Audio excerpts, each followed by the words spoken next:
एक मुस्लिम लड़की की शादी हो रही थी। शादी के अंदर सभी लोग हंस खिलखिला रहे थे और बारात भी टाइम पर ही आ जाती है। लेकिन जैसे ही बारात यहाँ पर आती है तो बारात के कुछ लोग एक बात देखकर पूरी तरह से हैरान हो जाते हैं, क्योंकि शादी के अंदर यहाँ पर काफ़ी सारे हिंदू लोग भी आए हुए थे जो शादी की व्यवस्था को देखने में उन लोगों की हेल्प कर रहे थे।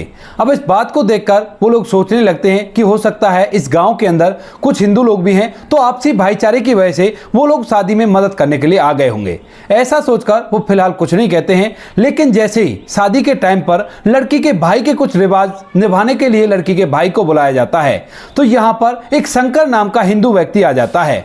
अब इस बात को देखकर वह पूरी तरह से हैरान हो जाते हैं और तभी के तभी यहाँ पर इस बारे में पूछने लगते हैं। तो उसके बाद जो कहानी सामने आती है उसे सुनकर सभी लोग पूरी तरह से हैरान हो जाते हैं और सोचने लगते हैं क्या ऐसा भी हो सकता है। क्या हुआ था ऐसा दोस्तों जिसे सुनकर सभी लोग हैरान हो गए थे? पूरी सच्चाई के बारे में जानने के लिए वीडियो को अंत तक जरूर देखें। हरियाणा के एक गांव के अंदर एक मुस्लिम लड़का रहा करता था जिसका नाम होता है जावेद। जावेद के घर में उसकी एक बहन है और साथ में उसकी एक माँ है। माँ का नाम असली होता है। जावेद जिस गांव के अंदर रहा करता था उस गांव के अंदर कुछ मुस्लिम लोग रहा करते थे और कुछ हिंदू लोग रहा करते थे। तो यानी कि यहाँ पर सभी लोग मिलजुल कर रहा करते हैं और कोई भी कैसी भी दिक्कत नहीं है। लेकिन यहाँ पर जावेद के अंदर काफी ज्यादा ताकत थी और उसकी ताकत के चलते गाँव में कोई भी व्यक्ति उसके सामने नहीं बोल पाता है। जावेद जैसे ही जवान होता है तो जवान होने के साथ साथ ही उसके अंदर कुछ गलत बातें भी आ जाती हैं, यानी कि किसी के सामान की चोरी करना या किसी से जबरदस्ती किसी चीज को छीनना। इसी तरह से जावेद किया करता था और जब वह ऐसा करता है तो उसके सामने कोई भी जवान नहीं खोलता है और यहाँ पर जावेद चोरी कर करके अपने घर सामान ले जाया करता। लेकिन उसकी माँ से शिकायत करने के लिए कोई भी नहीं पहुंचता है क्योंकि उसके अंदर ताकत काफी ज्यादा थी। अब इसी तरह से चल रहा था। इसी वजह से एक दिन रात के समय जावेद एक गांव की फिरकी से निकल रहा था जो कि हिंदुओं का गांव था और तभी वहां पर फिरकी में उसे एक भैंस बंधी हुई दिखाई देती है। अब जावेद के घर भैंस नहीं थी तो इसी वजह से जो जावेद होता है अपने उसी रवैये के चलते इस भैंस को खोल लेता है। जो भैंस एक विधवा महिला की थी। उस विधवा महिला का एक बच्चा था जो कि अभी 3 साल का था। लेकिन जैसे ही विधवा महिला को पता चलता है कि कोई उसकी भैंस को खोल रहा है तो वह उसके पीछे पीछे चलने लगती है।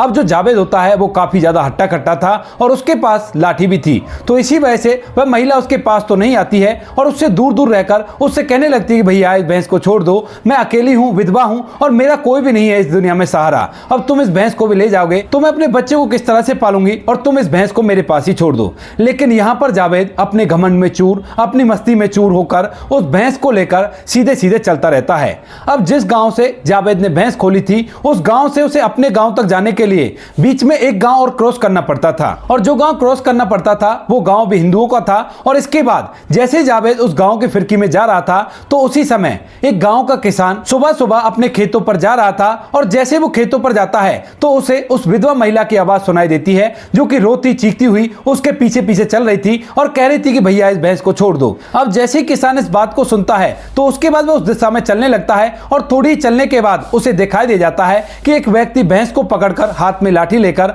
आगे आगे चलता आ रहा है और उसके पीछे एक विधवा महिला उसे रोकने की कोशिश कर रही है। अब जैसे ही यहाँ पर वह किसान ये चीज देखता है तो उसके बाद उससे नहीं रहा जाता और वह एकदम से उस व्यक्ति को, जावेद को, सामने से रोक देता है। उस किसान का नाम होता है शंकर। अब जो शंकर होता है वह इस गांव का किसान तो है लेकिन ताकत उसके अंदर भी भरपूर है। वो ये सब कुछ देख नहीं सकता था जो कुछ उसकी आंखों के सामने हो रहा था।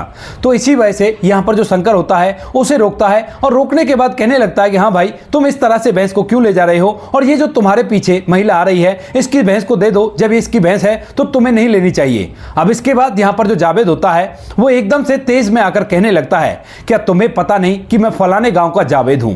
अब यहाँ पर शंकर ने उस जावेद का नाम तो सुन रखा था और उसे पता भी था कि यह कैसा इंसान है, लेकिन यहाँ पर उसके सामने अन्याय हो रहा था और उस अन्याय को होते हुए वह नहीं देख सकता था। इसके बाद यहाँ पर जो शंकर होता है वो कहता है कि हाँ, मैंने तुम्हारे बारे में सुना है और मुझे पता है कि तू क्या किया करता है, लेकिन आज जब मैंने तुम्हें रोक लिया है तो मैं इस भैंस को तुम्हें नहीं ले जाने दूंगा। अब इस बात को सुनकर यहाँ पर जो जावेद होता है उसे अपनी ताकत का काफी ज्यादा गरूर था और वह कहने लगता है कि इस भैंस को तो मैं ले जाकर रहूंगा, तुमसे जो होता है वो कर लो। अब तभी ऐसा कहकर जावेद आगे बढ़ने लगता है लेकिन यहाँ पर जो शंकर होता है उसके हाथ में भी लाठी होती है और वह अपनी लाठी को आगे अड़ा देता है, कहता है कि मैं तुम्हें इस भैंस को बिल्कुल भी नहीं ले जाने दूंगा। अब उसके बाद दोनों में ये बात थोड़ी सी अटक जाती है और अटकने के बाद यहाँ पर जावेद फैसला करता है कि ठीक है, हम दोनों लड़ाई करते हैं और जो भी जीत जाएगा उसी की बात का मान रखा जाएगा। यानी कि अगर तुम जीत गए तो इस भैंस को मैं इस महिला को दे दूंगा और यहां से वापस लौट जाऊंगा, और अगर तुम जीत गए तो उसके बाद ये भैंस मैं लेकर जाऊंगा और तुम्हें वहां से पीछे हटना होगा। इसके बाद यहां पर शंकर भी इस बात के लिए तैयार हो जाता है और जावेद भी इस बात के लिए तैयार हो जाता है। भैंस को वहीं पर रास्ते के किनारे एक पेड़ था, उस पेड़ से बांध दिया जाता है और उस महिला से जो शंकर होता है वो कहता है कि बहन कोई बात नहीं, तुम थोड़ी देर के लिए रुक जाओ और मैं देखता हूं इसको ये कैसे तुम्हारी भैंस ले जाता है। उसके बाद दोनों एक दूसरे के आमने सामने हो गए थे और जैसे वो आमने सामने होते हैं तो यहां पर जो शंकर होता है वो कहने लगता है कि ठीक है, पहला वार करने की तुम्हें दी छूट, क्योंकि तुम हमारे गांव के नहीं हो और दूसरे गांव से आकर यहां पर हमसे लड़ाई कर रहे हो। इस बात को सुनने के बाद जावेद पहले तो मना करता है, लेकिन शंकर साफ साफ बोल देता है कि देखो, पहले वार की छूट मैं तुम्हें दूंगा, क्योंकि अगर मैंने पहला वार किया तो उसके बाद तुम इस दुनिया से विदा हो जाओगे। अब इस बात को सुनकर जावेद को थोड़ा सा गुस्सा आ जाता है और इसके बाद जो जावेद होता है वो पूरे आवेश में एक जोरदार लाठी घुमाता है उस शंकर की तरफ, लेकिन शंकर उसके वार से बच जाता है और उसके बाद जो शंकर होता है वो उसे खबरदार करता है और अपनी लाठी को जोरदार घुमाकर उसकी तरफ चलाता है। अब जैसी लाठी जोरदार घुमाकर उसने उसकी तरफ चलाई थी तो यहां पर जावेद ने अपनी लाठी से उस वार को रोकने की भी कोशिश की थी, लेकिन एक ही वार में यहां पर जो शंकर होता है उसने उस लाठी को तो तोड़ ही दिया था और ऊपर से वो लाठी जावेद को इस तरह से लग गई थी कि उस लाठी को लगने के बाद जावेद उसके बाद कभी भी नहीं उठता है, यानी कि जावेद एक ही लाठी से इस दुनिया को छोड़कर विदा हो जाता है।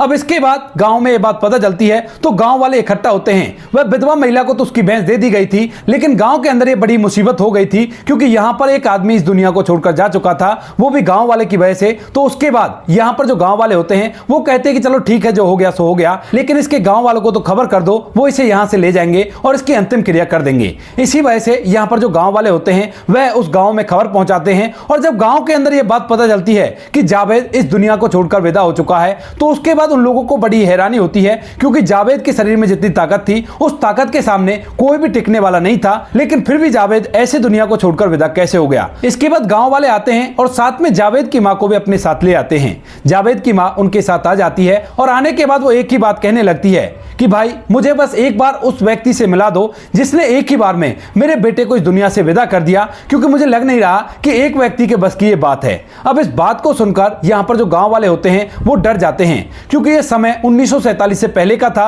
जब देश के अंदर अंग्रेजी राज था। तो अंग्रेजी राज में अगर ऐसा कुछ हो जाता तो उसकी सजा के बारे में तो शायद आपको पता ही होगा, और इसी वजह से जो गांव वाले होते हैं वो शंकर को उससे छुपाने लगते हैं। तो यहां पर जो जावेद की मां असली होती है वो कहने लगती है कि देखो भाई, ऐसी बात है, अब मुझे कुछ भी कोई केस वेस नहीं करना, लेकिन मुझे विश्वास नहीं हो रहा कि मेरे बेटे को एक व्यक्ति इस दुनिया से विदा कर सकता है। इसके बाद जो गांव वाले होते हैं वो गांव के ऐसे नॉर्मल इंसान को उसके सामने लाकर खड़ा कर देते हैं, लेकिन यहां पर जो असली होती है वह पूरी तरह से अंधी थी। और इसके बाद जब उसके सामने उस व्यक्ति को खड़ा किया जाता है तो उसे कहा जाता है कि ये रहा, इसने आपके बेटे को इस दुनिया से विदा किया है। तो उसके बाद जावेद की मां जो अंधी थी वह उसके हाथ पैरों को पकड़ पकड़ कर देखती है और थोड़ी देर टटोलने के बाद कह देती है कि नहीं बेटा, इससे ये सब कुछ नहीं हो पाएगा और मेरे बेटे के सामने तो ये कुछ भी नहीं है। इसके बाद गांव वाले और किसी व्यक्ति को लाते हैं। यहां पर दोनों गांव के बुजुर्ग लोग इकट्ठा हो गए थे और धीरे धीरे करके वो 7 से 8 लोगों को दिखाते हैं, लेकिन किसी के लिए भी वो ये नहीं कहती है कि यही वो व्यक्ति है। अब यहां पर जब सभी लोगों को दिखा दिया जाता है तो गांव वाले सोचने लगते हैं कि कोई बात नहीं,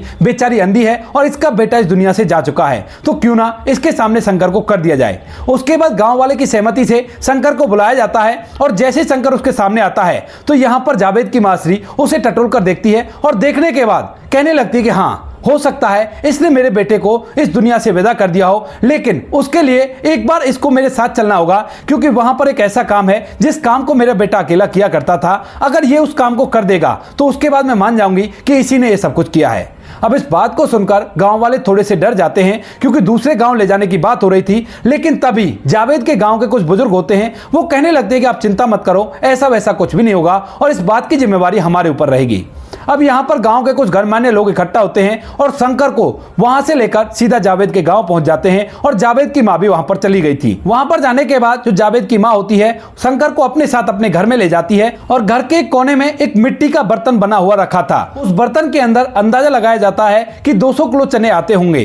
तो उस बर्तन की तरफ इशारा करती है और कहती है कि बेटा ये जो बर्तन दिखाई दे रहा है ना। उसके बाद यहाँ पर शंकर कहता है कि हाँ माँ, ये बर्तन दिखाई दे रहा है। इसके बाद जो जावेद की माँ होती है वो कहती है कि ठीक है, बाहर आ जाओ जाओ तो यहाँ पर जो शंकर होता है वह उस बर्तन को अपनी गोद में उठा लेता है और उठाने के बाद उसके साथ साथ बाहर आ जाता है। बाहर जो लोग खड़े हुए थे उनसे कहने लगती है कि मैंने इस लड़के को बर्तन दिखाया है और उस बर्तन को उठाकर मेरा बेटा रोज वहां से उठाकर दूसरे कोने में कर दिया करता था और दूसरे दिन उसे उठाकर दूसरी जगह पर रख दिया करता था। यह उसका वर्कआउट का रूटीन था और अगर इस बच्चे ने वो उठा लिया तो मैं पक्का विश्वास कर दूंगी कि इसी ने मेरे बेटे को इस दुनिया से विदा किया है। लेकिन यहां पर शंकर जब उसने कहा था तो उसी के पीछे पीछे उस बर्तन को उठाकर बाहर ले आया था। अब जैसे ही वो लोग बताते हैं कि ये तो उसको उठाकर बाहर ही ले आया है और इसके बाद यहां पर जो शंकर होता है वो कहने लगता है कि बताओ अम्मा कौन से कोने में रखा करता था।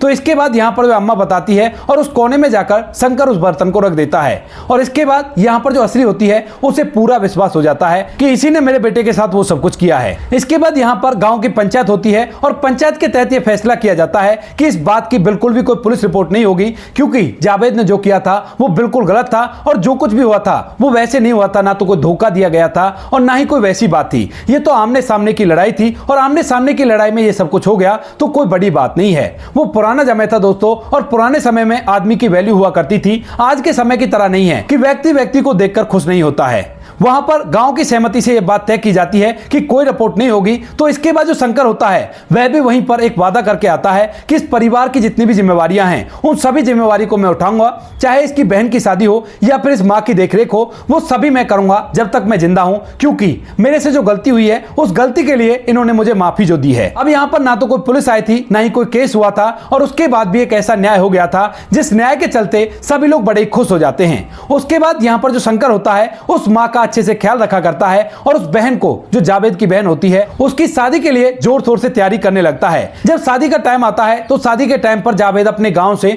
कुछ लोगों को बुलाता है जो शादी की तैयारियों में जुटे रहते हैं और इधर यहां पर बारात भी आ जाती है। अब बारात के अंदर जब लोग ये सब कुछ देखते हैं तो उन्हें बड़ी हैरानी होती है कि लड़की के भाई के जो रीति रिवाज हैं उनको एक हिंदू व्यक्ति निभा रहा है और उसके बाद वो लोग पूछ बैठते हैं। लेकिन तभी यहां पर गांव के जो बुजुर्ग होते हैं, जो मुस्लिम बुजुर्ग थे, वह सारी कहानी उन सभी के सामने रखते हैं और इस बात को सुनकर जो बारात में लोग होते हैं वह भी पूरी तरह से हैरान हो जाते हैं, सोचने लगते हैं कि क्या ऐसा भी हो सकता है। उसके बाद जावेद की बहन की शादी हो जाती है और शादी के बाद के भी जितने भी काम होते हैं उन सभी को यहां पर शंकर पूरी अच्छी तरह से निभाता है और कभी भी उन्हें पीठ नहीं दिखाता है। जावेद की मां जब तक इस दुनिया को छोड़कर जाती है उस टाइम तक वह एक बेटा बनकर उसके घर की देखरेख करता है और उसे अपने यहां से ही अनाज वगैरह ले जाकर दिया करता और जब भी कभी वह बीमार हो जाया करती तो लोग वहां पर खबर पहुंचा दिया करते और शंकर आकर उसे डॉक्टर साहब को दिखाया करता या वैद्य जी को दिखाया करता। धीरे धीरे मां का देहांत हो जाता है और उसके बाद यहां पर जो शंकर होता है जावेद की बहन से कह देता है कि बहन अब तो तुम्हारी मां नहीं रही है और तुम ऐसा करना मेरे घर आ जाया करना क्योंकि बार बार मुझसे भी वहां पर नहीं जाया जाएगा। तो उसके बाद जो जावेद की बहन होती है वहीं पर आना जाना करती है और उसको ही जिंदगी भर अपना भाई समझकर रखती है।